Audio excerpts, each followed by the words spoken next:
Welcome back, ladies and gentlemen. Now it's November. It's the middle of November 2019, and it is 80 plus degrees out here, and it's really 80 degrees out here. I think my phone's telling me it's 86. It's beautiful out here. Got myself an Excalibur.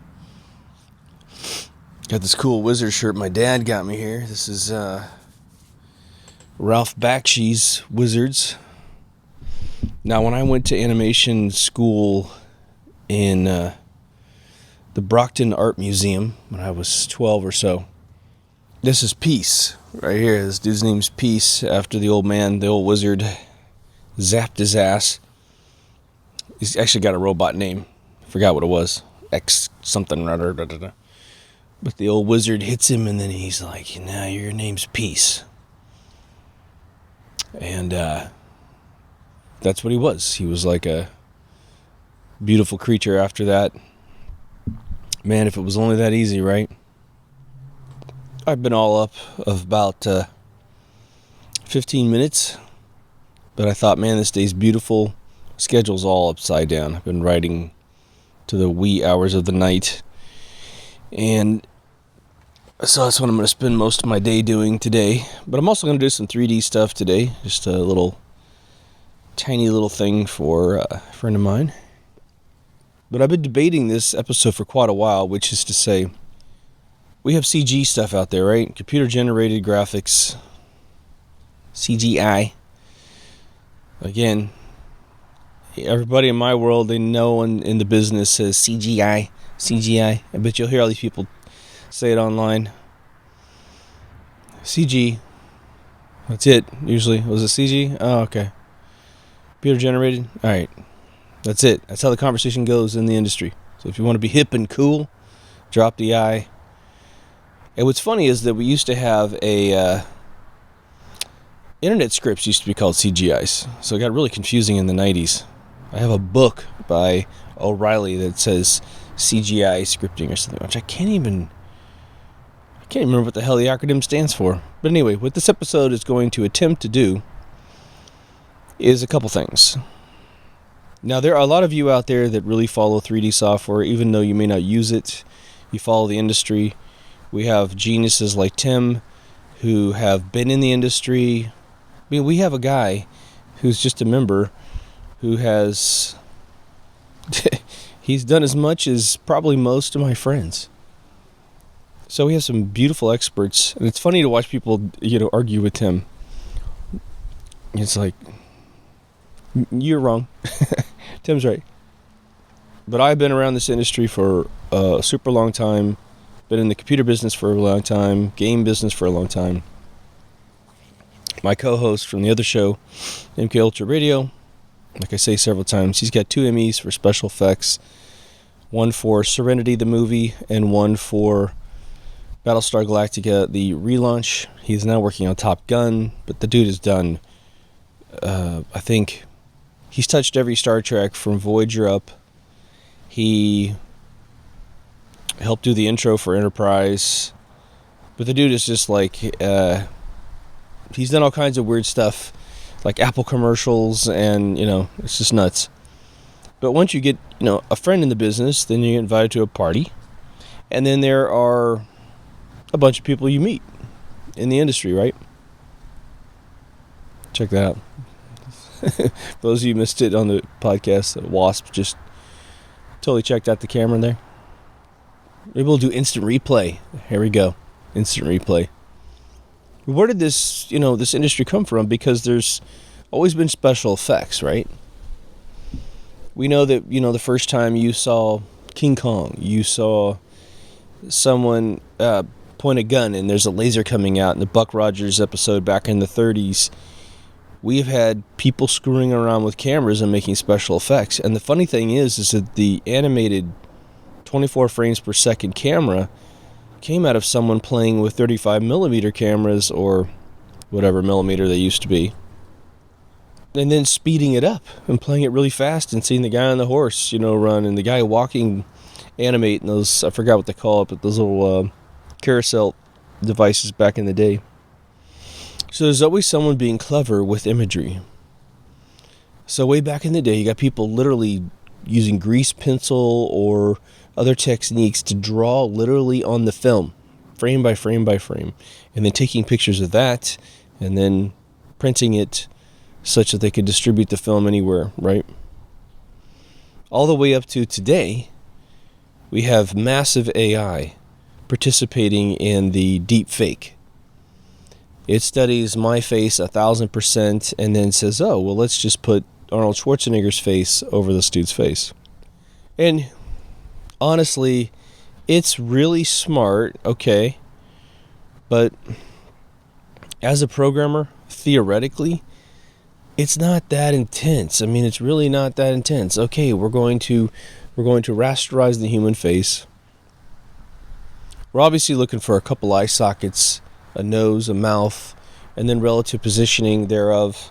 Once we find what we can approximate as the center of an eye socket, the edge of a mouth, then we have these orientation points that we can start jumping off and start looking for the chin lines, the ears, all that good stuff.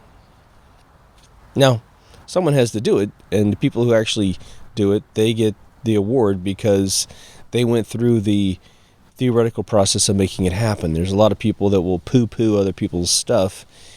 Well, unless you do it, you're not the dude or the dudette, right? But it is theoretically very explainable. So what I'm going to do is take you through the first pixel all the way to modern day and start to kind of piece it together, because the other audience is the audience that really doesn't know anything about computer generated imagery, but they pretend like they do because they don't want to be caught with their pants down in public. And so this video is for you, and you'll know more than most people after this video's over, from the software to the capabilities to the history, all that good stuff. My little lizard's getting a lot bigger. Today's his day. 86 degrees in November. He's like, hell yeah. Looks like the wasps are really super agitated right now, like excited, not angry. They're looking for new homes, moving around. I think they thought their game was over because it's starting to get super duper cold. That's your wasp update. I believe I have this date right. This guy's name's Ivan Sutherland. 1962. I think it was either 62. For some reason, 68 rings in my mind too. But he plots the very first pixel on a screen using memory. It's black and white. He's got a range of memory that he set aside that is either a 0 or a 1. And the 0 meant don't do anything, and the 1 meant there's a pixel. Now, part of the genius of the pixel is that you have this sort of quantifiable little square, which for all of us today is no big deal. But the truth of the matter is, we have monitors that are shooting this gun from the back of this tube covered in phosphor. I believe that's what it is. And it's got this piece of metal inside that's got this checker, or this sort of Swiss cheese pattern. They're all round. And so it's shooting and hitting that and then hitting the screen, and that's what's creating this picture that you see. And it starts in the upper left and goes zing, zing, zing, zing, zing to the lower right. And the reason why when your when your monitor got out of phase, your TV back in the day, you started that black line that kept kind of rolling over. The reason why that existed was that your refresh rate was out of sync with your eyeball. And so the black line that you see was the broadcast dead signal between frames. So you have to have so many frames per second to see TV. And this is changing constantly in the 60s and 70s, and they kept trying to figure it out. But there was a dead zone, and so the gun is just waiting. But it would carry those bits into the viewable range if it was out of sync. And so you're always adjusting the TV. And that's not to be confused with degaussing your monitor as well. So this dude plots a pixel, but he understands he's going to have to do a little bit of geometry within the TV to plot the thing in a way that it can have any dimension of viewability, because a single point from that gun is nearly invisible, and it's got kind of a glowy roundness to it, like a star. It doesn't really work that well. But once he did that, he taught programmers, holy crap, we can now create sort of a pixelated fiction on the screen. And someone, as boring as it might seem, someone had the ingenious idea of creating the game Pong. You've seen it, right? Two little walls on both sides. Got a little control. First Pong was a stand-up video game. It was actually pretty wild looking. They plot like a little center line. It's like a little tennis net. And they differed quite a bit between units, but you have this thing and you have the ball, and it's just kinetic energy transfers. If I remember right, the very first Pong game, I don't know if it was an Atari game or not, but it soon got into Atari's hands, and that launched their empire. And perhaps it wasn't copyrighted. And then we have the golden era of arcade games, and I've got a whole episode on arcades. Not only the games we like to play, but the culture and the moment that no longer exists, that when you try to tell your kids about arcades, you just sort of give up. So that episode's dedicated to getting it right. But we get Space Invaders, Asteroids, and they're all fairly, they're using different technologies. Asteroids used a special type of rendering engine where the gun was actually told how to paint every character on the screen, whereas Space Invaders was using the pixel technology. Pixels there, pixels not there, The games were black and white, but in order to make the first games were black and white, but in order to make it sexy, they put a film over the TV to make sure that the black and white pixels went through and got some color. That was one of the initial techniques, and then eventually we started getting multiple bit technology, 4-bit, 8-bit, 16-bit, and each one of these bits allowed a color to get assigned to a pixel. It's simply about moving numbers around, people. If I say a pixel's at an XY, that's 2 digits I've got to hold, 2 integers I have to hold. Depending on how much resolution you have, that integer could be, the X could be gigantic. A 5K monitor would be huge, and then, you have the Y. And then you have to decide whether it's on or off. Now, if you want the pixel to have a color, then on a separate table, you got to say, for that pixel, I've got this RGB value, red, green, blue value that you can blend together. In an extreme science, you might have CMYK. It's cyan, yellow, magenta, black. So black would be the brightness. So we start to master rendering things just straight up Cartesian coordinates, X, Y, on, off, and then what color is it? Okay, so now we have a platform to relay really artificial things directly to the screen. Could be a photograph that was scanned in, could be just something that a programmer drew in a piece of software. So now you have software, engineers that are like, oh my God, we got to create some paint applications. And there's then different philosophies of how to create paint applications. You have your Photoshop kind of guys that believe that you can just draw in pixels only.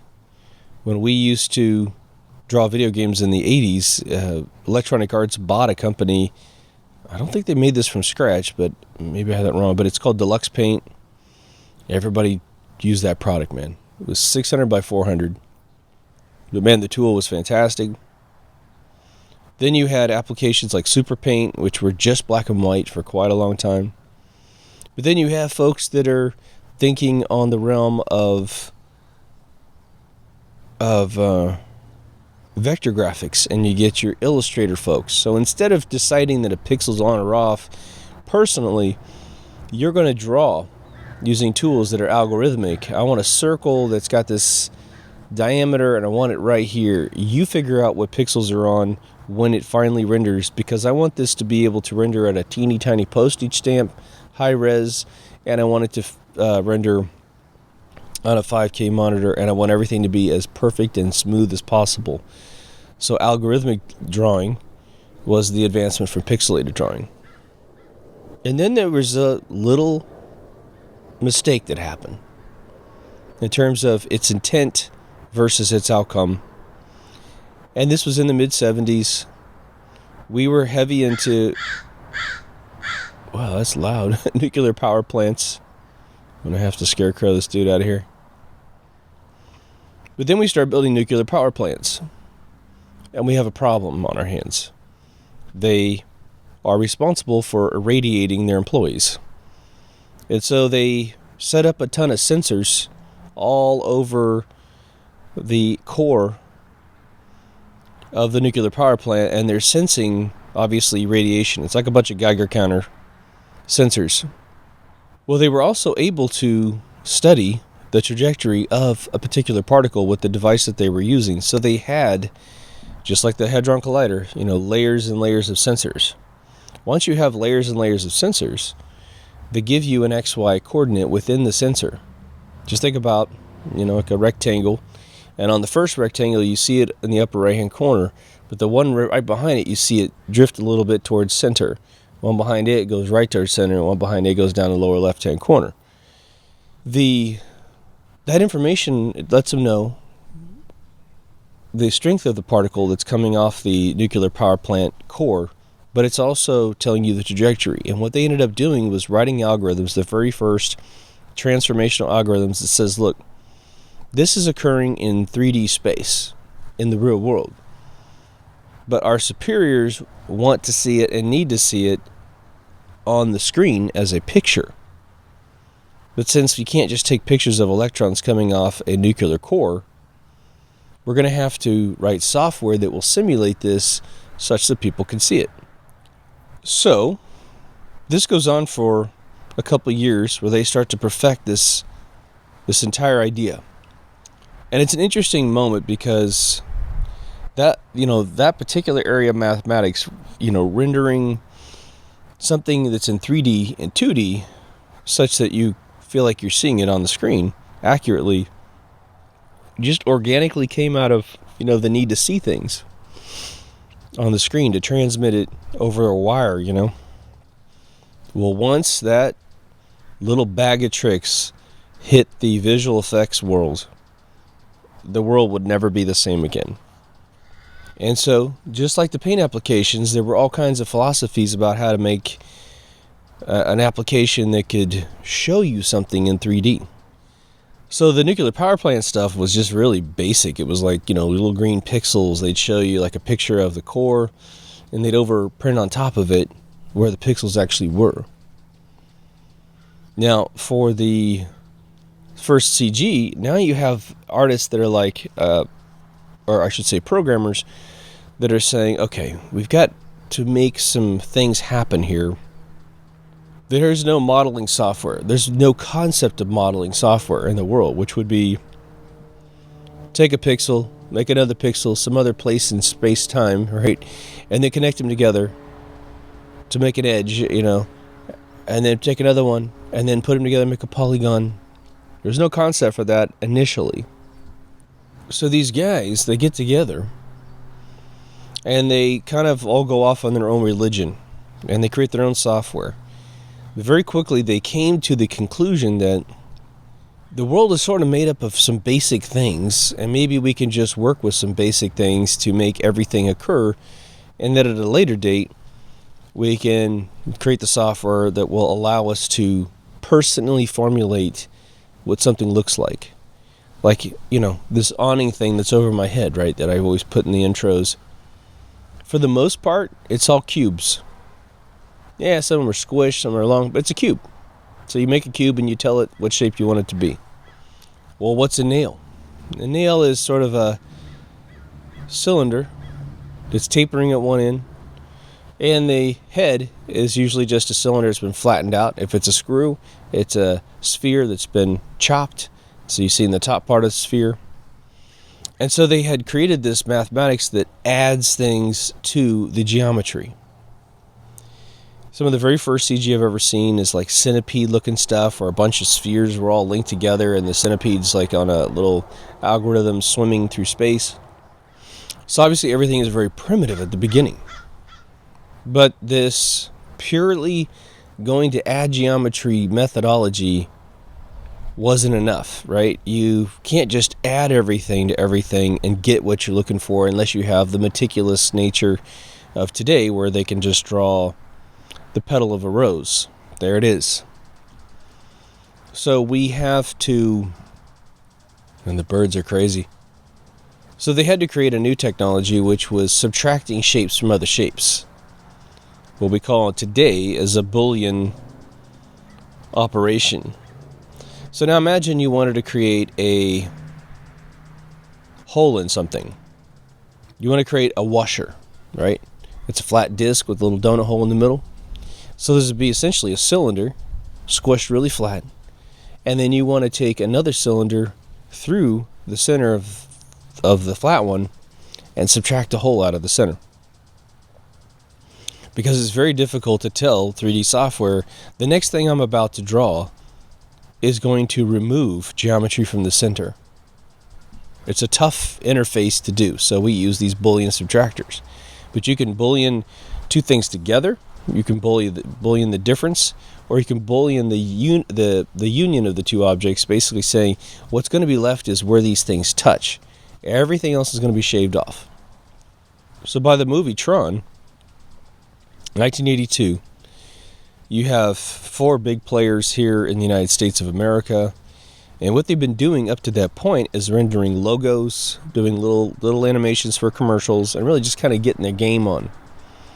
The problem is they have to obviously convince people to pay money for CG stuff without having, necessarily the proven record that, hey, if you make a CG commercial instead of a hand animated commercial, you're going to make a ton more money.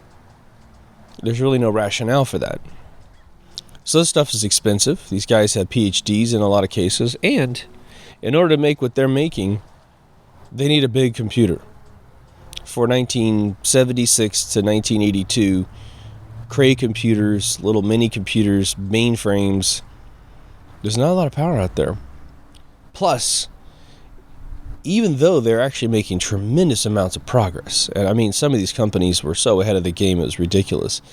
You might have one company that's able to create some sort of tetrahedron shape in 3D space, and they had engineers that said, okay, we're going to be doing something called ray tracing. And ray tracing is the straight up simulation of light. So you have a little light in the room, a light bulb inside, and at some point there's this little genesis moment where photon waves are being cast. And so they algorithmically figure out how many photons we're going to allow out of a particular light source, and they make it all configurable today. But strength, intensity, color, everything, and then it's going to have to shoot out randomly. Now, you can imagine trying to be God in a computer from the 70s. It doesn't work. It's too much detail.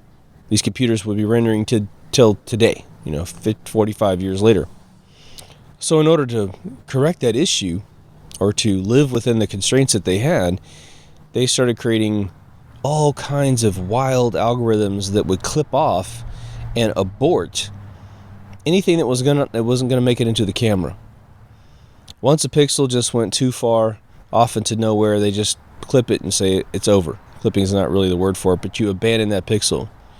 The other thing was that, what if you create this tetrahedron, this 20-sided thing, but they know the backside of the camera is never going to see it.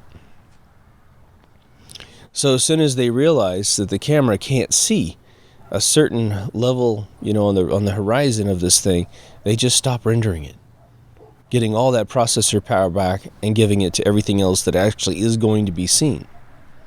Now, of course, it's a little bit different today because we have monster power in just an average laptop compared to their world. But they started creating every single trick they could possibly create. Plus, they have different theories about how to store things in memory. Initially, they're calling everything different things.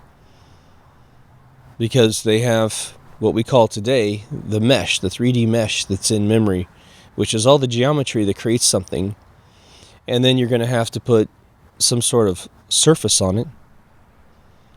Today, we call it a shader in most cases. A shader is the straight up color that's going to be on something. But now what if I want to render this cigar?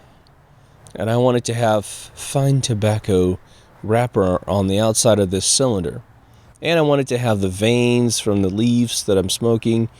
There's a lot of work involved. I've got to find a picture of tobacco in most cases. Now you can also play with shaders, and shaders can create stars.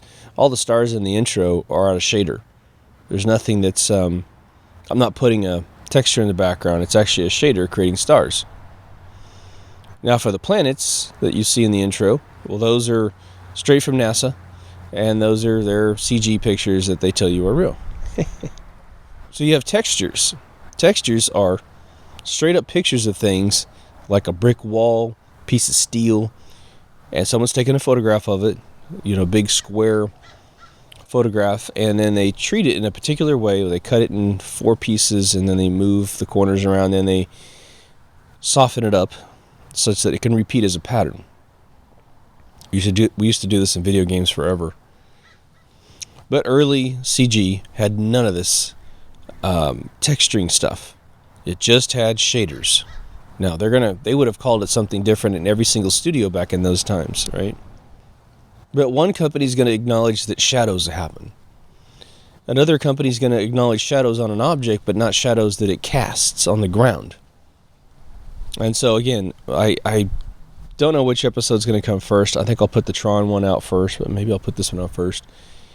But the movie Tron from 1982, it is a beautiful historical record of all this technology coming together in 1982 in such a way that it told the story perfectly, to the point that Tron is a cult classic franchise.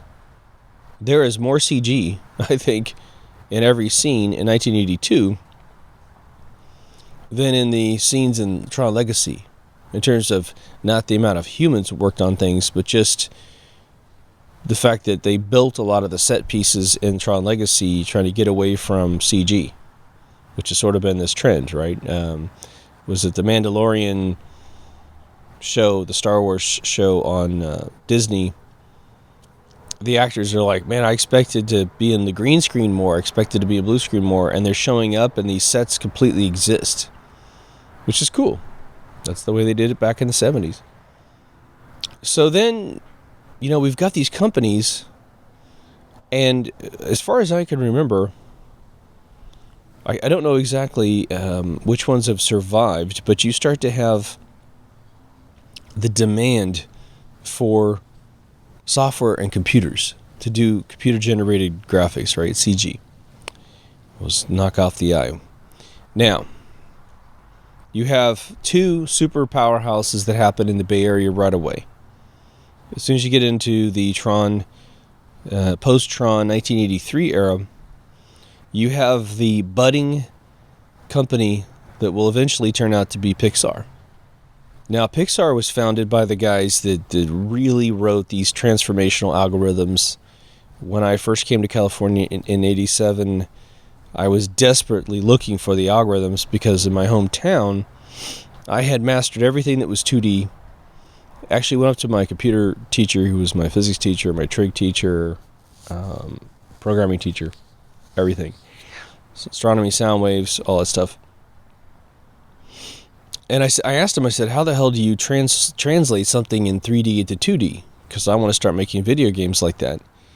And he didn't know. He had no idea. He had no idea, like, where to go at all, right? We had no internet. So I'm at home trying to invent these transformational algorithms. I'm literally just like Newton at home, like, okay, let's run this algorithm and see if we can get this to. I'm thinking in my head how to rasterize. But I got here, and about 2 years later, my new boss, it was sort of after the video game, my little stint in video game drawing before I got in full-time. He knew how to do it.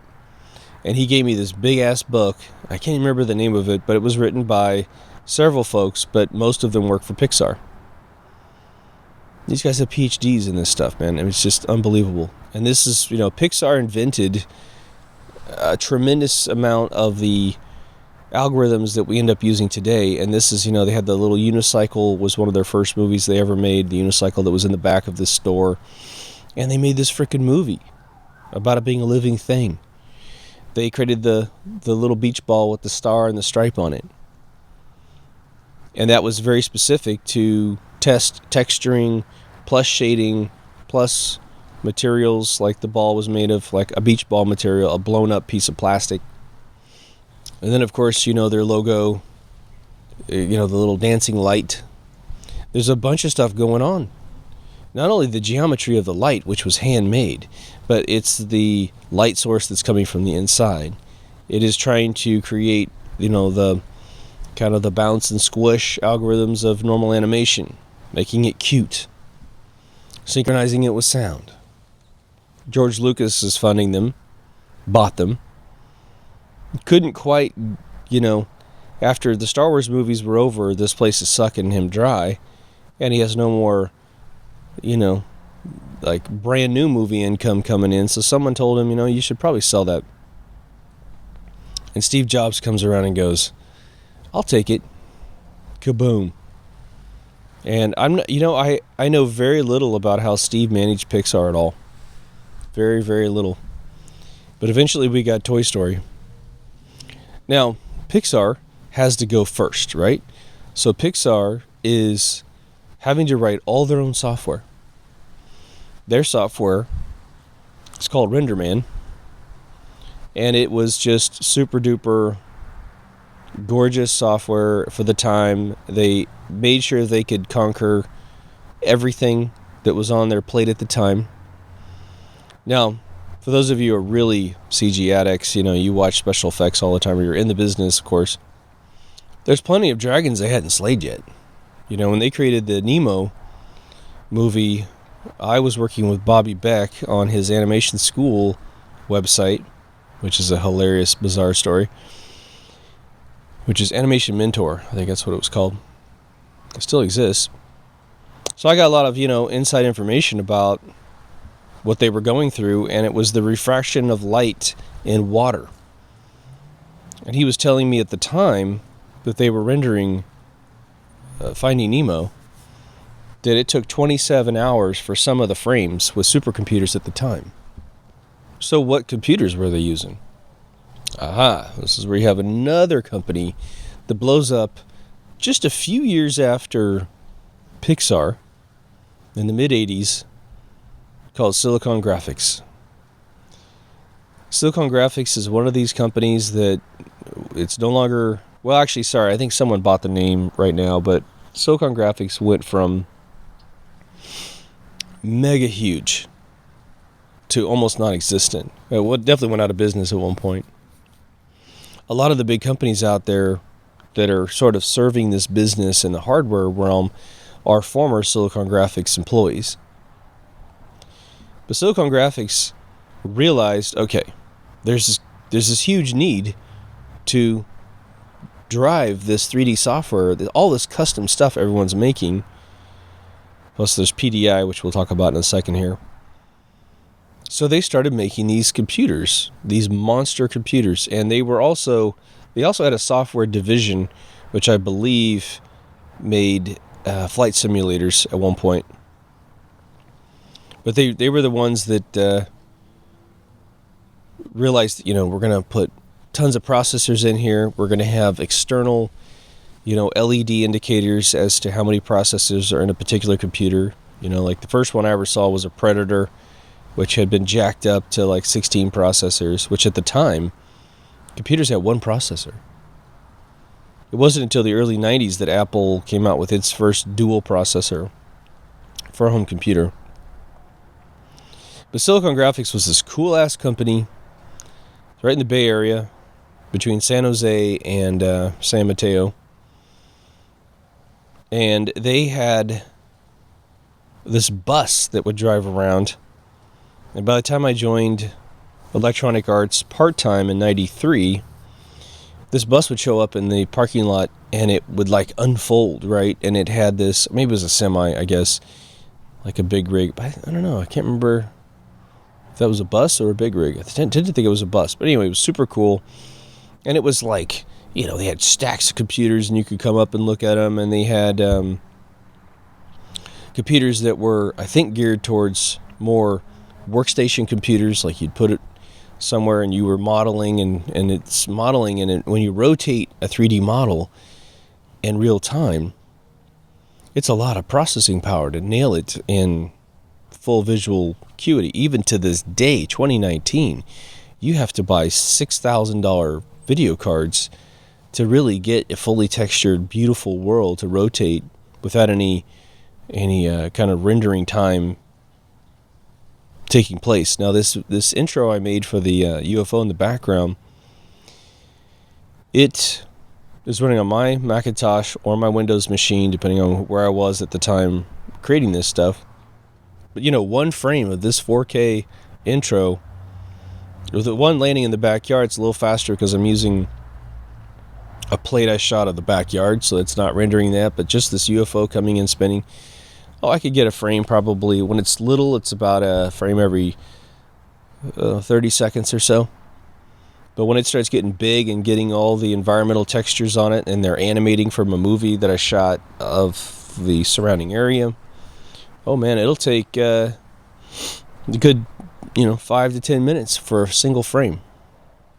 Now, what I was rendering, just to give you some ideas, when you see the UFOs done going through the planets, and then it goes over the surface of the Earth, and you see the moon close up, that's a whole flat Earth model I made with a bubble dome over it, with a dome underneath, super complex. And I'm going to do another shot of that eventually, because I did a tremendous amount of work on it to make sure it's perfect in the camera. But that takes a really long time. That takes so much time that I actually started rendering things in layers. I just rendered the back plate, then I rendered just the UFO by itself and composited them together to save myself a tremendous amount of time. So you can imagine in the 80s, when we don't have processors that are gigahertz, they're all working together to break this stuff down, and then you have to have software that can talk to the computer. So someone has RenderMan, someone has something else, and you have to have it talk to it. Okay, well, here's the way I want, this is how I'm processing the image. So I'm going to give it to you in little squares, and you keep rendering the squares. No, I'm going to give it to you in pixel by pixel, right? The only other big CG movie that I'm aware of between 1982 and 1992, which was Terminator 2 in 1992, is The Last Starfighter. And there was, some little indie experiments here and there.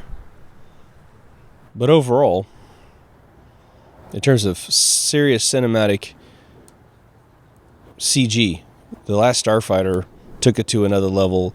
However, they were never able to do the compositing between live action and CG. So you either had a CG scene or you had a live action scene. I don't believe they mixed them together. By 1992, we've all seen T2. ILM blows this thing away. ILM is using Silicon Graphics computers. Electronic Arts has a few. Pixar definitely has a few. And so everyone's trying to say, okay, we're going to stop doing everything that we can do, that we can buy off the shelf, and we're only going to participate in the things that we have to do with our genetics, right? God, this is like amazing to be out on my t-shirt in November. I was so hoping this would be one of those years. Now, there was this little computer back in the day called the Amiga. And it was one of these weird situations where you have a group of individuals who are so forward-thinking that it's almost like they're spiting themselves. They're so good. One of the very first pieces of software written in the world to do 3D is called Sculpt 3D, and it was in the early 80s on the Amiga computer. I had a really short stint in my life on the Amiga computer in the late 80s because a friend of mine had one. They didn't really know what to do with it, so they kind of had some video games on it, but that was about it. Dad was a electronics engineer. I don't know if he used it. He used to just sit in his sort of lazy boy chair watching TV, just drawing circuits by hand. So he just kind of knew it enough in his head. But there's a company today that creates a product called Lightwave, and they're centered in Texas. The company's Newtek. That's Newtek. But they had created a product called Video Toaster. And I believe its initial incarnation was on the Amiga computer. Now, the Amiga computer was the first computer to be able to do 256 colors in a world where everyone was stuck in 16 colors, VGA cards were just starting to come out on the Windows box so that everyone could have it. But they used to have CGA and EGA, which was like 4 colors, man. It was hard. And 2 of them were black and white, so take your pick for the other 2 colors. The Video Toaster was so brilliantly designed that even though an Amiga computer wasn't tremendously fast compared to like some like Cray computer or Sun Microsystems or some other custom thing, you were still able to link a bunch of them together in a room for pennies on the dollar and render full-blown quality images. I mean, it was just really at the limitation of your patience to wait for an image to render, plus your ability to model and texture something or shade something, right? I believe that the first Babylon 5 series and the very first, I'm very, very positive, the very first Star Trek CG that ever happened for Next Generation were done on these Amiga computers in a room, because a buddy of mine got into the team that was doing Babylon 5, Kyle, and he couldn't believe it. They go into a room and there's just all these Amigas, and you're like, oh my God. And it may not have been him, but one of my buddies had seen that. And here they are, rendering network broadcast television CG with a bunch of, at the time, considered to be pretty dried up old computers that weren't really being manufactured anymore. So Newtek is this big player.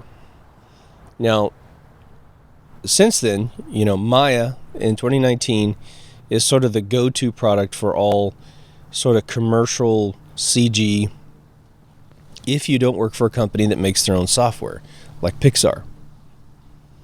Now, I will say that Pixar, the CTO of Pixar, recently said in a public gathering that the new Blender 3D 2.8 does everything that their software does. For those of you that don't know, Blender 3D is free and has a massive community. Just go blender.org, just like the word spelled, nothing special. Get yourself 2.8. You can go in and get the beta every single day. 2.8, I think they're up to 2.82 now without even releasing 2.81. But it's a great company. But now, on the backside, again, you have dozens and dozens of products that do 3D at this point by 1990.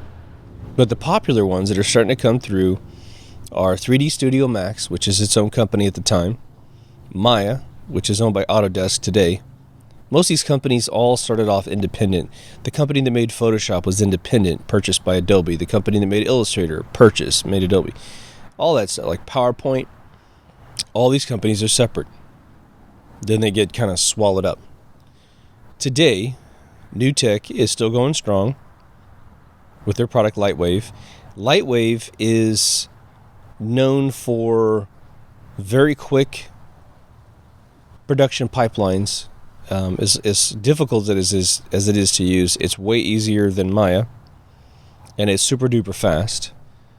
So I think that Blender, just as a little prediction here, is going to clean up the entire industry, because the price that they're putting on this software is just outrageous. They still hang on to these ridiculous models of, we'll just charge $4,000 to $10,000 for a product. We'll sell a few copies, and that'll keep the doors on, instead of, selling it for $199 and having tens of millions of people legally own the products, right? But who are the big players by, let's say, 1993? You have Industrial Light and Magic, which took a long time to sort of get on the 3D bandwagon. But, of course, we have to thank George Lucas, because he's the reason why Pixar got to where it's going. I mean, to give it to Steve Jobs, and Steve Jobs really made it a business. But he had the foresight to finance these guys when they were actually coming up with the algorithms. Now, someone else would have done it. You have PDI. Now, PDI is a weird little company that has been swallowed up by, I believe, Sony. But PDI made Shrek. When you see the first, I think I can safely say, one of my employees, my master scheduler, she went off from EA and joined PDI and helped finish up Shrek 1, and then did Shrek 2 and Shrek 3. And I've been in PDI a few times because I had other friends at PDI. And they were in, I think it's Palo Alto, technically speaking. But they had their own software, their own thing. So when you see the Shrek movies, the first 3 Shrek movies, what you're looking at is completely custom software. Now, you're seeing custom software when you see a Pixar movie. Now, today, you're seeing one of the store-bought products except for Pixar, which uses RenderMan. And RenderMan is actually, I believe, the rendering engine. So we're going to get into the stages of all this now, because I'm not exactly sure what they call their actual modeling software. Now, again, some of you have dabbled in 3D. You're hearing me and you're like, dude, this is boring. Some of you have never done it before, and you really have no clue, especially if you're older. What is CG? Like, how does it work, man? So hopefully this is really helpful. If you have a hole in knowledge, you will no longer have that hole. So let's take a break from the companies and the history for a second, because now we're getting into distinctions that I haven't explained yet. Like, why would one company be better than another? Why is NewTek faster than Maya? So you have to come up with your design. Someone's written a story. A director has agreed to make the movie, make the television show. In some cases, you have a Star Trek, where you have an Enterprise that's been around since the 60s. Someone's redesigned it in 79. You're going to redesign it for Next Generation. So Next Generation, for instance, was all models for several years. I think till like 93 before they had a first CG ship. And then it was only CG in a few shots. It wasn't CG for everything. When they blew up the Enterprise, they did not use CG. They used a model, and they physically blew it up in a studio. When the Voyager, I think in the intro, even crashes into the snow. It's like the toilet lid looking thing hits the snow, and all that snow barfs up in the camera. That is a scene that my buddy Kyle worked on, and they had to go off and buy, I think, every single box of baking soda in town to create this set so they could crash in the camera. So there's still plenty of room for physical assets at this point. But someone is going to design the object that you're going to have to model. Very rarely are you going to sit there in 3D software, because it's so slow, and design in 3D. If you do that and you're good at that, that's incredible. Now, as a modeler, because people can say they're in special effects and never do modeling. They can do special effects and never touch a camera inside the 3D software. They could be in special effects and they don't do either. They help create the computers that network everything together such that the other artists can get it done. There are other folks that create nothing but plugins, super geniuses that say, oh, you're James Cameron and you want a water creature to come up out of the water and have a human face for a split second, which was then used in Terminator 2 for the CG cop that goes, into the helicopter and then turns into chrome. Or if he's chrome first, then he turns into the human. I mean, these are remarkable shots these people have created to trick the eye. So, plug-in coders, they exist at video game companies. Like Blizzard has I met them, like 3 sort of plug-in coders that are creating algorithms such that inside the engine you can get spells to go. When you see a guy cast a spell to teleport, you got these wild, ethereal kind of winds around their hands. Those are plug-in coders making a reusable tool. Again, you put the inputs in, you get the visual out. It's really cool. So you can get into the special effects business and not be an artist at all. But you'll be an artist by the time it's over, because you will help realize a pixel on the screen, right? So modeling. You have really 2 disciplines to creating a 3D model. you can use all the primitive shapes that we have discussed, the cone, the cylinder, the sphere. There's a couple different types of spheres, cubes. Cubes are always rectangles, you just keep scaling them and stretching them and pulling them out. And then you have your real sculptors, where there's two types of sculptors in my opinion. There's true sculpting software now where you can actually have a lump of clay. You can take a sphere and say, okay, I'm going into sculpting mode, and you start using the sculpting tools. Blender 2.8's sculpting tools are beautiful, and you just start hitting this thing, and it's starting to create the geometry. Doesn't exist initially to take a total corner on a cube and smooths it out like clay, and you can pull it and twist it and turn it and pull a big piece out. And the only big difference between that and reality is that in reality you can never put put marble back on after you take it off. In this you can add clay. It's really cool. But now let's say you have the shape that you're looking for. Now you have a couple different types of things. You have non-organic and organic. It's a whole different world, right? Let's say you want to create a little toy soldier. And, he's a G.I. Joe from the 70s. So he has actuated arms, hands, wrists, all that kind of stuff. But, he can't move like a human being completely, right? So he has constraints. And so you have this methodology that we call rigging today. You put the bones inside of it and then you rig it. And what that means is you're telling the 3D software, depending on its sophistication, this was not easy back in the day. But let's just say you had two things that were hinged like an elbow, right? You take these two objects, you tell them where their rotation point is, which just coincidentally is where it looks like there's actually some sort of connection between the two objects. It's all theoretical inside the software.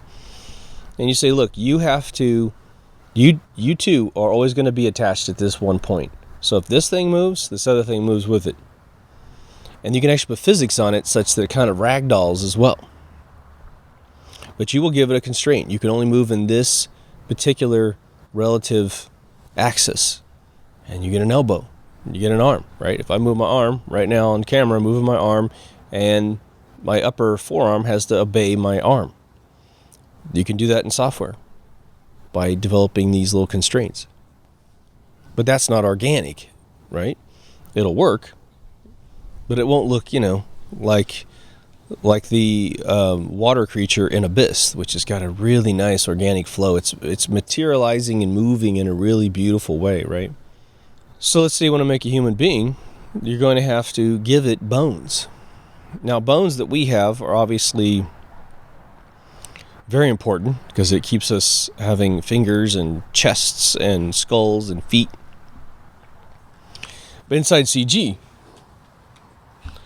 well, the skin on your chest in a CG product right now, it just is. It doesn't move that much. It just is. Now, they're getting software to be sophisticated enough that they actually are making tissue rely on all the internal structure. They've been doing this for years, probably 20 years. But in most cases, you could make a tiger, and then you start laying in core bones that need to occur. Upper arms, forearms, you're kind of mimicking the bones inside, but you don't necessarily have to make the rib cage. Unless the rib cage needs to flex and move with its breathing, if it's jumping across a cavern and the beast stretches out his body to fly, and then as soon as it hits, it kind of compresses all of its bones. Well, if anything needs to move, then it needs to have a bone.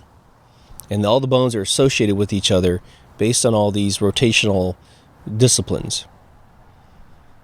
It gets really complicated. I worked when I was doing the LED 3D theater project in my last startup. Again, we had Rhythm and Hues bring us a tiger, an albino tiger. And I met three of the engineers that actually helped make this thing. And one, they were blown away when they saw it in 3D. That was so fun. But they go, look, 33 people worked about, I think he said 20 years to make this thing. So it had been like a model that had been advanced up through software over and over and over again, and ended up being the basis for the tiger in Life of Pi. which I still haven't seen that movie. But to give you a little bit of a preview about how complex this has become, they now have algorithms that generate hair. So you take a surface and you say, you have hair on you. Blender has a great hair generator. But when they just put a bunch of hair on a being, which for Pixar was, I think, the creature in Monsters, Inc., that John Goodman played, the blue guy, it looks good, but it looks kind of like a toy you would get from a carnival, right? It's just kind of furry. That's it. Well, on a beast, this dude was telling me, he goes, look, he goes right here, and he's pointing at it in 3D, right? And he's going, goes underneath the tiger, it starts to sweat down below. And when water or moisture gets on a fiber of hair, it changes its entire behavior. So we had to figure out how sweaty the being was at any point in time to weight these hairs down, to mat them down a little bit. And you know what it's like when your hair gets wet, it clumps together, and then when it's dry, it frays out, and then when it settles down over a day's worth of use, like my hair right now, it's more smooth. So these artists are constantly picking this stuff apart. They look at reality every single day. They're not missing anything. They know exactly where light goes. And so when they get to their job, their fiction is indistinguishable with reality. But now let's go back to the companies for one little finishing phrase here. So I get out another stick here from my smoke-in cigar sampler. These companies have written all their own software at one point in the early 90s, right?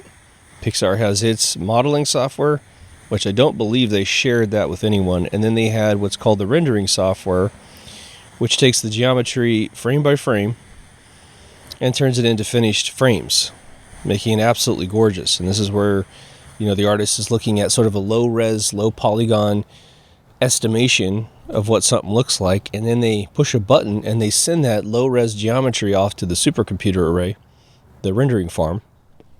And it used to take a lot of time. You guys used to go to lunch or go get a cup of coffee, and they could finish it before the first frame comes back, and they look at it and they inspect it, just look real. Then they bring over the producer's looking at it, or assistant director or whatever. Yeah, okay, that's pretty good. Why don't you change that, change this? Yeah, I noticed that too. Yeah, okay. And they go back and fix things. Sometimes they'll create an anomaly where the modeling software got confused. There's a big thing about, which side of the polygon is going to be rendered and which side's not going to be rendered. And that's how they figure out what's called clipping. So sometimes a polygon gets flipped backwards, and when it's flipped backwards, it's invisible. When it flips the right way, you can see it. And if they end up sending a beam of light out and it hits the backside of a polygon, they just get rid of it sometimes. So the rendering side of things starts to inadvertently create standardization in the software and cause problems for companies like PDI. Now, Pixar is doing the same thing PDI is doing, but Pixar is making multi-million-dollar movies. Now, so was PDI after Shrek came out, right? But there is a situation where once you have proprietary software created, who created it? And that's where you get into a staffing issue. Let's say you have a PhD super mega genius who's creating your software, and the guy gets sick and dies, or the guy gets disgruntled, or the guy just wants to move on in life. Nothing bad going on. He's just like, I need to get out of here. Now the company's like, oh crap.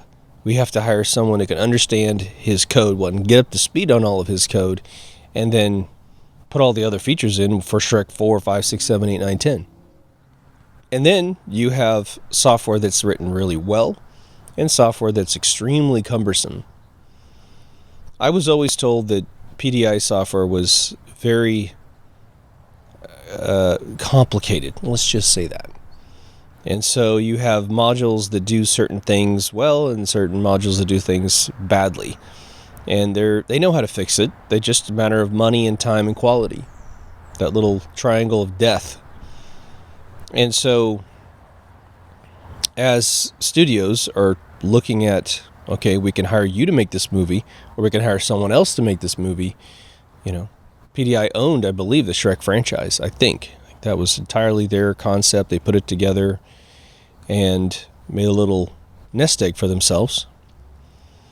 But when you have ILM, Pixar, and other big companies putting stuff together, Digital Domain, which I believe James Cameron helped create Digital Domain. I have, again, a friend John Allardyce who worked there as well. Then you have Weta now that creates all the Planet of the Apes and all the Lord of the Rings stuff. It's not uncommon for one of these guys to fly all over the world and work in New Zealand for 2 years on an Avatar, and then he flies to Scotland to work on some CG game for Electronic Arts, and then fly back to the States to work on car commercials or Apple commercials, right? So it's a fun world, but it's a little brutal for these folks. New Tech, the Lightwave product, anyone who uses it knows that it's absolutely brilliant at what it does. They, again, will ship a product to you, and it has a certain core number of features out of the box, right? And maybe an artist, who's been in it their whole life is like, New Tech's modeling software is the best in the world. And they don't know necessarily Maya. But they're looking at a guy in Maya going, well, how long does it take you to make that spaceship? Oh, 4 months. He's like, I made it in 4 days. So I don't care what your product does. I don't need to learn it. Mine's faster. Well, this is the standard. Okay. 3D Studio Max was responsible for all of the breathtaking CG that Blizzard Entertainment created.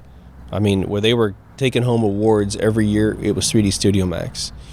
But then 3D Studio Max gets purchased by Autodesk, who also owns Maya, and there was a religion philosophy of some new folks at Blizzard, or people that were worried that 3D Studio Max wasn't going to keep up with the trends, and they moved over to Maya.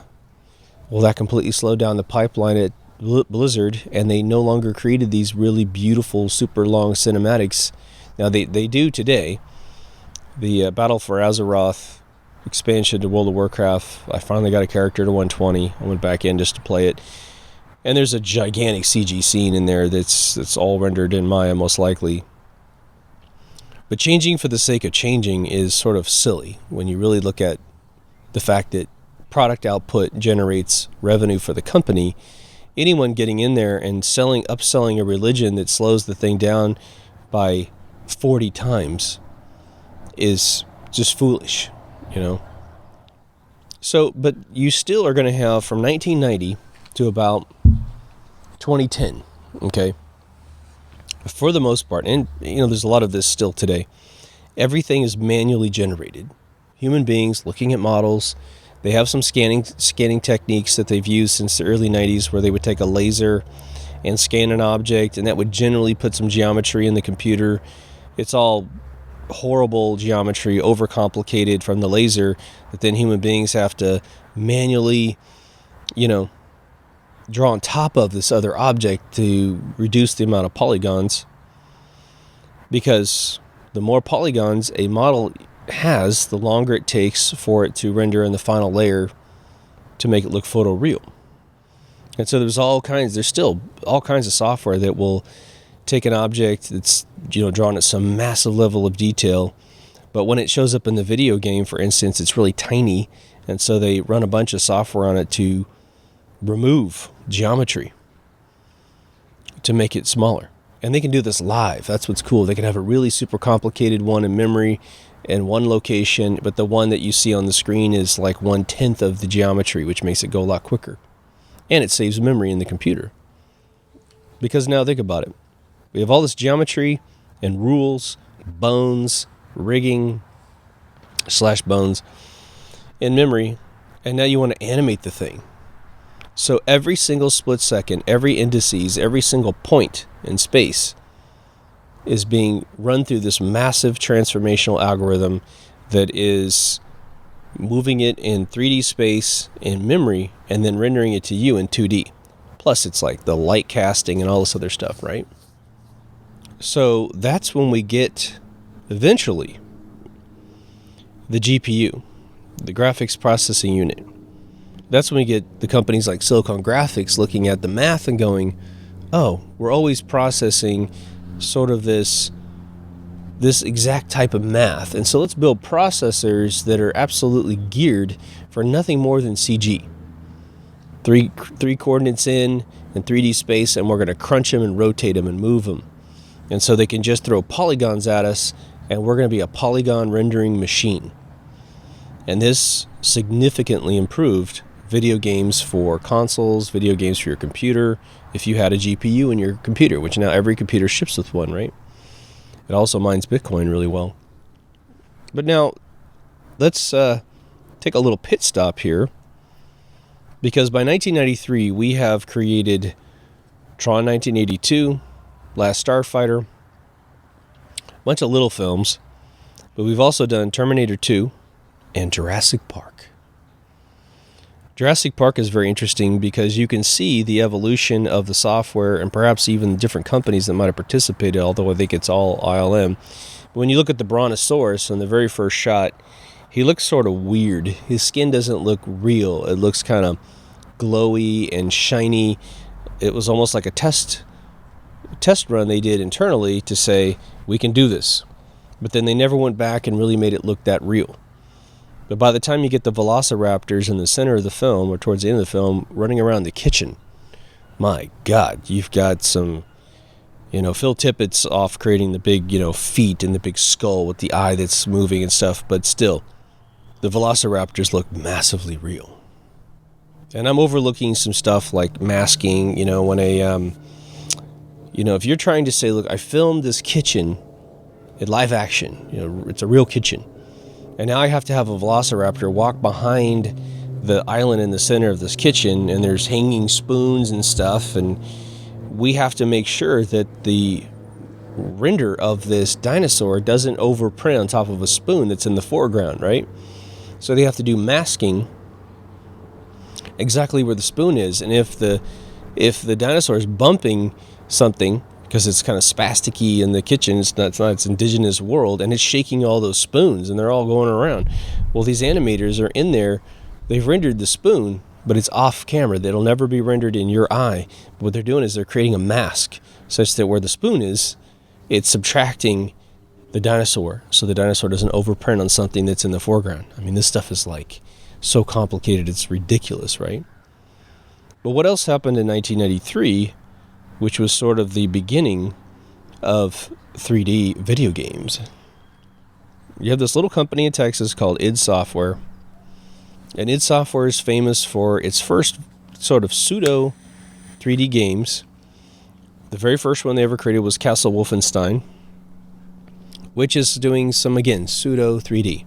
But it convinced the eye that it was in 3D. Now, before that, artists just simply drew corridors, and as you would look around, they would just animate through some hand-animated door jambs rotating every once in a while. But id, with John Carmack being probably in history the most brilliant 3D coder in the world.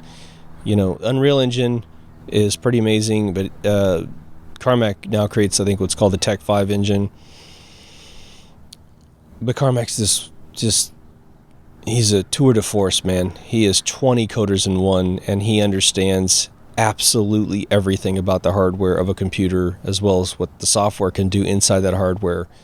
And he is, in my opinion, the first person to really push everything to the next level. Now, there's another dude that was working with him back at the beginning, and there's this huge ongoing drama lawsuit about the history of the two of them. But John is the one that's continued to create software, and the other guy didn't, but then the other guy claimed he did as much as John. And it's like, hey, if I said I was a marble sculptor as good as Michelangelo, and I helped create this, the statue of David and all this other stuff, but then after I left Michelangelo's studio, I never created another one, kind of makes you go, well, maybe you weren't what you thought you were. No disrespect, right? But this game comes out in, I think, by March 1993, called Doom. And John had taken the Castle Wolfenstein code to the next level, where It wasn't perfect 3D, but it was good enough, man. You totally run around this demonic room, world, or whatever, and it was an amazing game. Now, by the time you got to Quake was full 3D.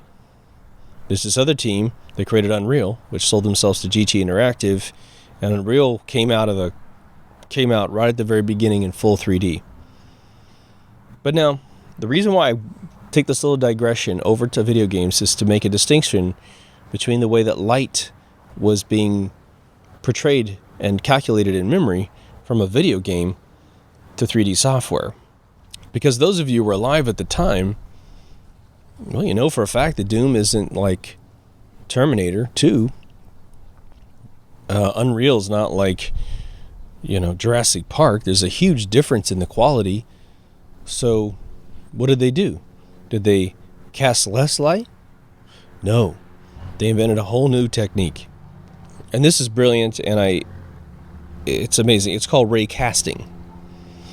So you have a camera, just like your eyeballs, and they have something called the frustum, and it is the box by which the camera can see all things. So you know that from your eyesight, you've got your peripheral vision, but in a video game, it pretty much goes straight out because you have a monitor you're looking at, right? We have peripheral vision, your video games don't. Even if you buy a 50 monitor straight, you're just getting a wider frustum, and you're not really getting light that's coming in from your sides. This is what my LED 3D theater was designed to do. Give you a peripheral vision in a movie theater for the very first time. But we're 10, 20 years away from the software hardware to do that. So what they did was they said, okay, we're going to start in the upper left-hand corner, and we're going to throw a pixel out and see what it bumps into. And we're only going to let it bump into things X number of times, and then we're going to just tell the camera, this pixel is this color. And they go to the next one over, and the next one over, and the next one over. So when you're playing Doom, or even Castle Wolfenstein, every single frame is rendering every pixel of light on the monitor from upper left to the lower right. It's phenomenal that they were able to do this on 386s, 486s back in the early 90s. I mean, and real time. Just mind-blowing how brilliant these guys were. Meanwhile, over in Pixar, Finding Nemo must have been around 2002. They were still taking 27 hours for one frame of Finding Nemo. So you have a divergence of technique, ray tracing, which is coming out of the actual light source, bouncing all over the room, and if it happens to make it into the camera, you get to see the light. If you have a video game, you're ray casting, and it's sending in the opposite direction out from the camera. So just know that's the difference between all of this software. And today, because GPUs are so incredibly powerful, you now have ray tracing in video games. And for my mind, it's just mind-blowing that the stuff has become so quick that that's possible. Now, there's all kinds of other techniques we use in video games to reduce the amount of light calculations. They have something called baking. And what they will do is say, this light's never going to move. And so what we're going to do is we're going to, in the studio, before you ever receive the video game, we're going to take that dungeon that you're crawling through, that forest that you're crawling through, and they have that little lamp out there in the middle of nowhere with a little light on it, and it's casting light onto the ground. Well, it's never going to change the light. Now, technically speaking, if you walked in front of the light, you would disturb the light on the ground, but they know you don't really care about that level of massive detail, so maybe they create a shadow algorithm underneath you to blot out what's down there. But what they end up doing is baking light in there, and this is all built into the engines at this point. But they try to bake as much of the calculation as possible into the artwork as textures instead of making you do it live all the time. But now a guy named Will Wright, who's an absolute legend in video games, he created, way back in the 80s, SimCity. And now you know there's The Sims, there was Sim Earth for a little while. I mean, the guy, I think he He created a company called Maxis back in the, I couldn't remember how to look it up, Maxis, out of, I believe, Walnut Creek. And EA acquired his company while I was working at Electronic Arts, which is why I know most of this stuff. But after I had left in 2002, within the next 2 or 3 years, he created a product called Spores, a video game. Because he saw the writing on the wall, which is that the video games are starting to get to be 1080p, which was a big deal, and now they're 4K. Well, the challenge for the video game companies, and this is now bleeding into the CG world of movies, is that what if you wanted to create New York City in some apocalyptic world where it's all dirty? Well, an old-fashioned way is you hire a bunch of artists to create scraps of, aluminum cans and old mailboxes that have rusted in a particular way, windows that are busted out in an infinite number of combinations, buildings, you'd have to do every single building separately. So what Will figured out was we're going to have to start writing code to randomize models because we don't have enough human beings to really tackle the organic nature of reality. And so he bit off this massive project, and it was so cute. It's gone now. I think it's pretty much, I have the collector's edition in my closet because I knew it was a landmark moment in time. I didn't know if this product was going to succeed, but he created a video game where you started as a single cell creature and you ended up creating multi-celled, full-blown aliens, and you had a world that you were on. It was all kind of cute and textured, and you chose what algorithms you would use to put like a horn on the front of the guy's thing, whether you had teeth, whether like in the single cell or amoeba stage, whether you had little zappers that had electricity on them. But it was all algorithmically generated models that then you picked and put together. It was brilliant. And then immediately, all the other game companies started realizing this and started writing algorithms to randomize everything. And so you get this randomization. Any of you who play Diablo 3 know that Blizzard, they randomize all the dungeons. Now, it's a bunch of hand-generated artwork, but they've randomized the paths and stuff, so you'll never have a dungeon the same necessarily. So that starts to solve this problem that they had where they were running out of resources or running out of money or running out of time. It's a big deal. Now, how many of you have ever seen things like a spaceship explode in CG in the 90s and a spaceship explode in the 10s and then the spaceship explode in the teens of the 21st century? If you paid attention, you'll notice that when things blow up in the 90s, they typically picked a few places where these polygons would rip apart. They start breaking the ship apart, but they start putting fire, like live action fire, on top of the model, such that by the time your eye starts to discern this explosion is very unrealistic, there's a fireball in front of it and you can't really see it. Then by the first decade of the 21st century, we're starting to see some fairly decent ripping of ships, and when two ships collide, they're tearing each other up, starting to get a little bit better. And today, it's awesome because they've now written from the plug-in teams, they will write software that allows for a ripping of the existing polygons. So as things start to blow up, they can say this is the center point of the explosion or the collision, or as two polygons collide, maybe it just has 3 points to create a triangle. And then all of a sudden, it starts to generate more sub-polygons just for this scene. And it starts to rip the thing apart, and it starts to look phenomenal. Now we've got fire and smoke and everything inside the computer. Water is phenomenal now. Even Blender has like photoreal water. Remember Pacific Rim, all those robots are CG, and all the water splashing around in the oceans is all CG as well. The other huge area, which we had to conquer slowly over time, and I think we're getting damn near perfect at this point, which was the human face. The human face was rough, even to this day, with the CG Princess Leia in Rogue One at the very end. What we haven't really figured out how to do is to move the mouth at the proper speed of reality. And I do not know why this is so damn difficult, because it's in everything.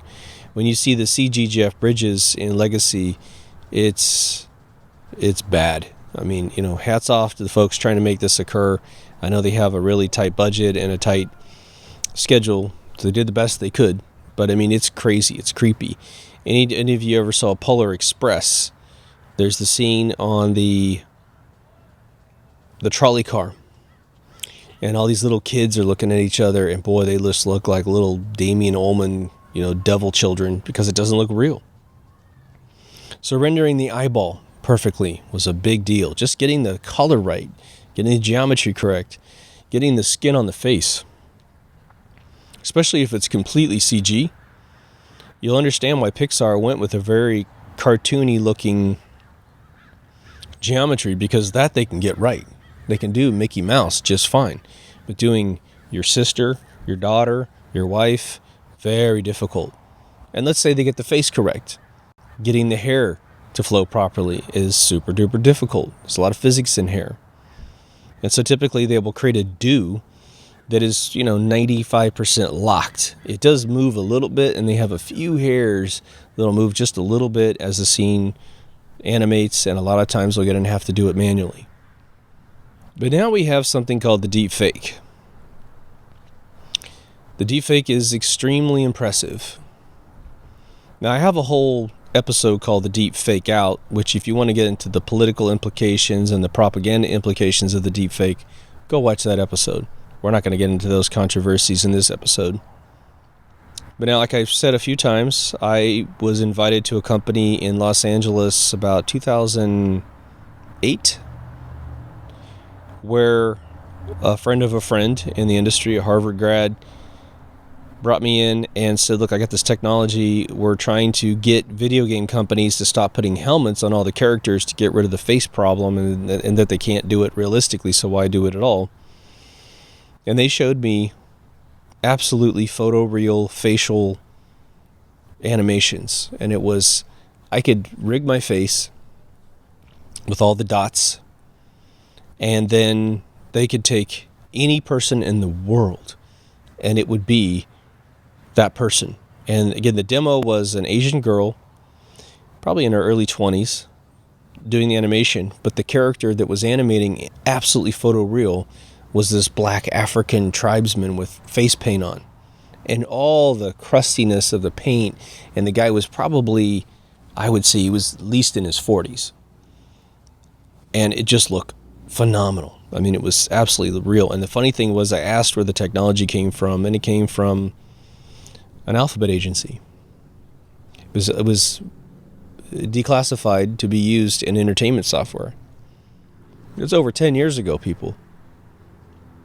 With the deepfake stuff we're seeing on the internet, we're starting to get to the stuff that I saw 11 years ago.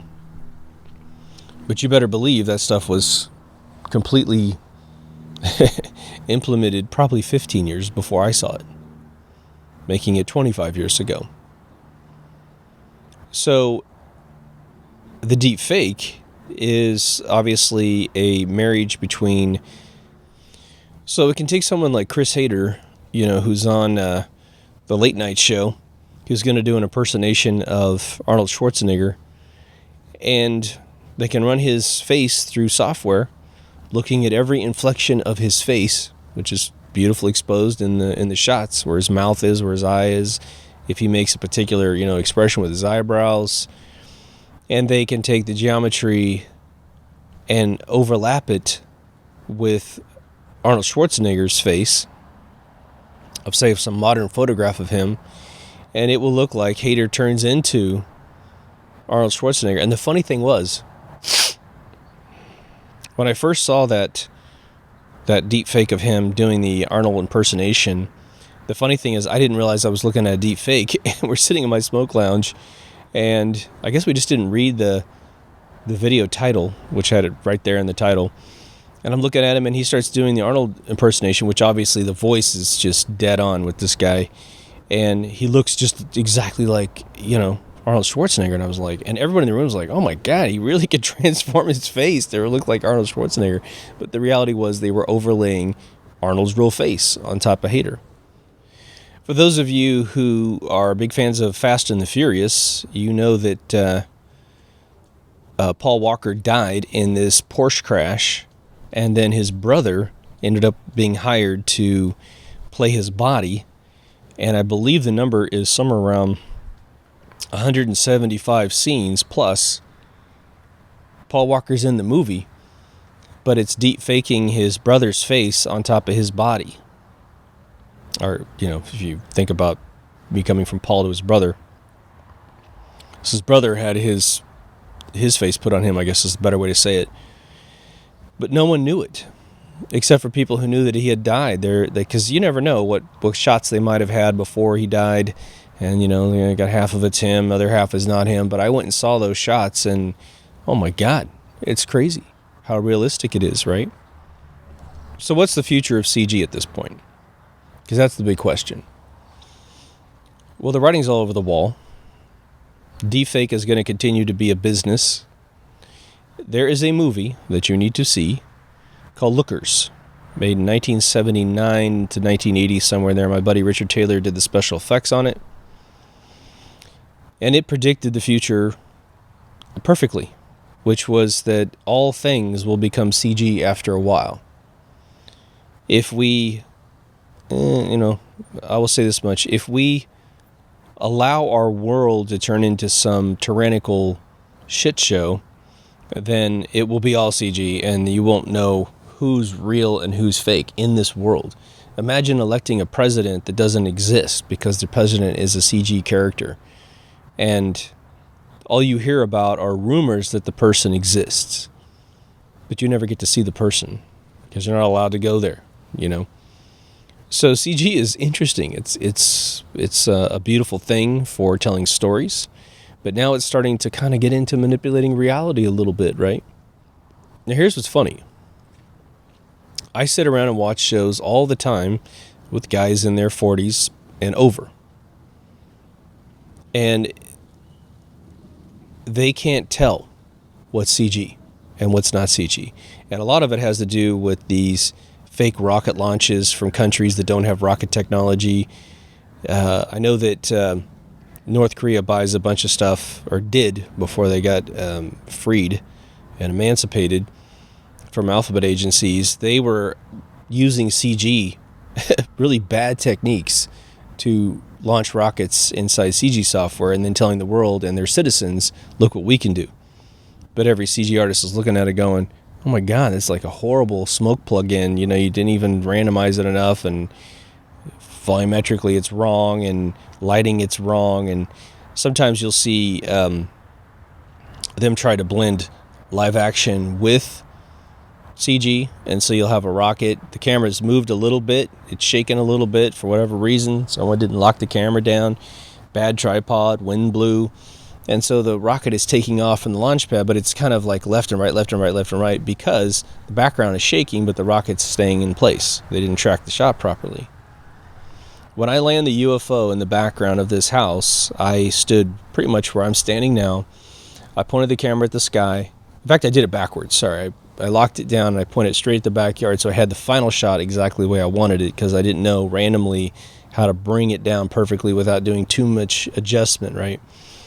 So I pointed at the backyard, and it's filming in 4K, and then I just push it up to the sky, which is that way. Then I got into Blender 3D. They have a beautiful tracking system inside, but it took me at least a week, and I'm not joking, 7 days to figure out how to track this gigantic pan, because I've got objects up there that don't exist in the bottom half down here, so I had to track it in like thirds, like 1/3 of the camera track using objects that are up in that shot, and then 1/3 the objects that are in the middle, and then 1/3 all the patio things, and then get it all perfect. So I learned a lot. It was really cool. But I tell you, YouTube is your best friend for learning this stuff. If you want to get into this as a profession, or even just play around with it for your own purposes, get Blender 3D. It's right now at 2.8. 2.8 something is about to release this year, I think. It's a great organization. It's great people. And they just have everything. They've got a full video editing software like Final Cut in it. They actually have a tiny little Photoshop inside, but they have 3D sculpting down pat. They have textures and shaders down. You can do pretty much anything you can conceive. It's all node-based programming when you want to get into it, meaning you don't have to write any code if you don't want to. They do have Python interface as well if you're a big plugin kind of coder.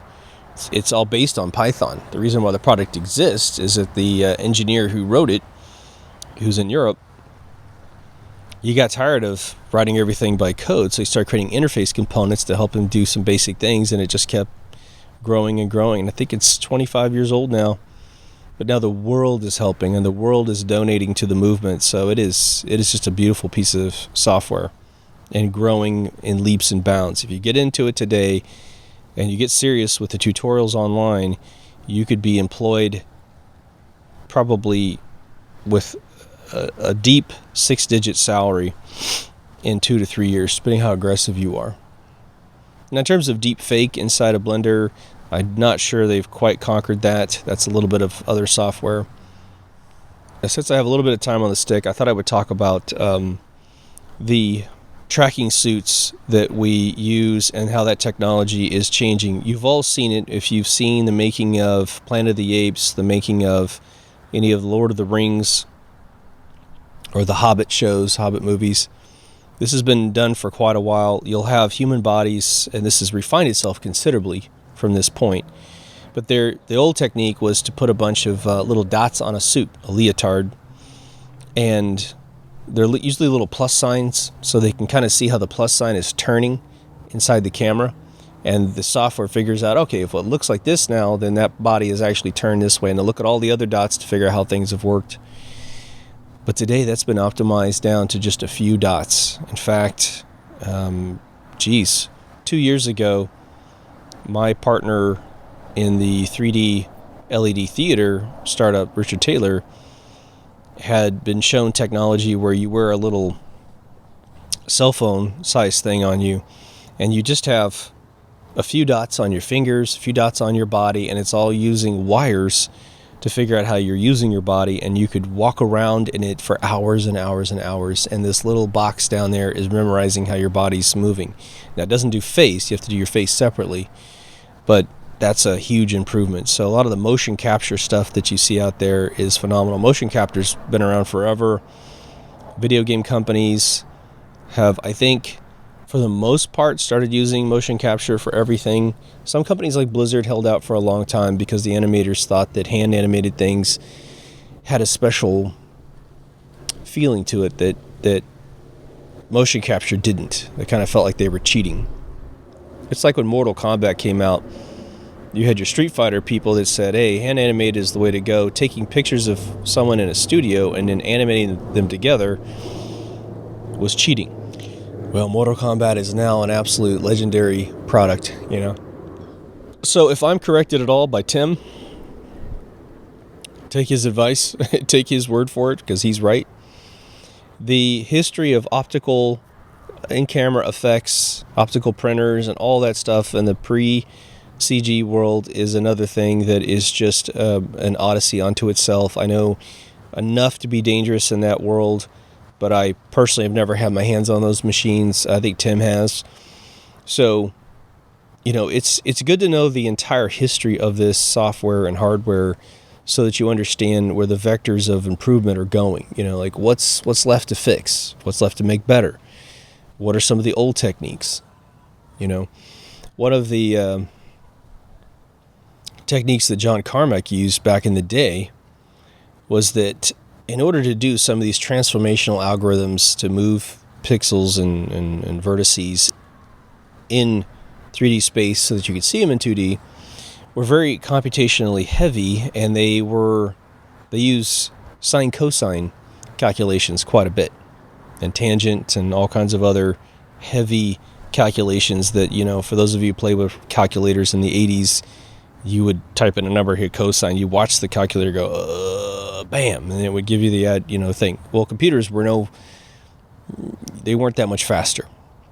So one of the things that John did was they pre-calculated in memory a bunch of numbers. They basically said, we're always taking this number and getting the cosine of it. So let's just do it ahead of time, put it in memory, and then when we need that, instead of calculating it, we'll look it up in like a table, like those old math, your old multiplication table lookup sheets, right?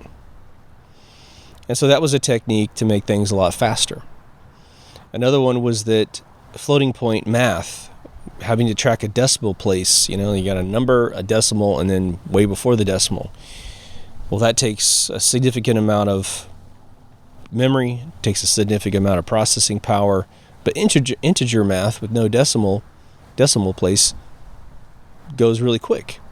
And so there were techniques developed to live inside of integer math, and then at the last second, you put the decimal place in where it's supposed to go. And I'll give you a real-world example of where I use this technique, and this is why it's important to know the whole history of all things, because it's a bag of tricks, man, okay? I was, my buddy from Blizzard, who was in cinematics, he came out and started his own company, and his company is called Lumative. I believe it still exists. But it was creating LED hats where you would have this really badass logo in the front, and it was essentially this laser perforated gel that went underneath the cap's front piece of cloth, and so we could cut a hole in the cloth, and then we could change the color of the gel using 3 LED lights on the side. I believe it was only 3, might have been 4. But he works for a year to figure out the best technology that make that hat affordable, makes it reliable. He actually went off and initially tapped the company that made the Tron suits and found out that technology was very cumbersome. It actually had a vibration in the circuit, so you would hear this kind of and because it's really close to your head, so you're hearing this, so we're like, that's not going to work. So he found this other technique, this laser perforation, but he needed a program to be able to change the colors and rotate through the colors, and he wanted to double click to make it go into one mode. You could program up to like 23 colors. You could make it strobe, you can make it fade. This is what he wanted, but he didn't have it yet, right? So I see this product and I'm just smitten immediately. I'm like, oh my God, this is the coolest thing, Scott.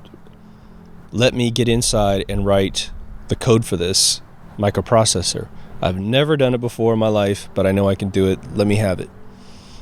And he put me off because he was getting the current hardware of the hat figured out. But once he had that figured out, he goes, okay, smart guy, whatever, figure this out. And so he gave me the pre-existing kernel code, which beautifully had the inputs and outputs already figured out. How to talk to the LED was already figured out for me. How to sense, the battery supply being below a threshold where it needs to recharge. And all these different little basic things were programmed by the people who made the chip. Now, the chip is smaller than a postage stamp. I mean, the thing is, it's probably, 60% the size of a normal postage stamp. Tiny little thing, right? I think I had 2 meg of RAM inside this thing. So the showing a color and strobing things, not too difficult, just a bunch of timers and that kind of stuff.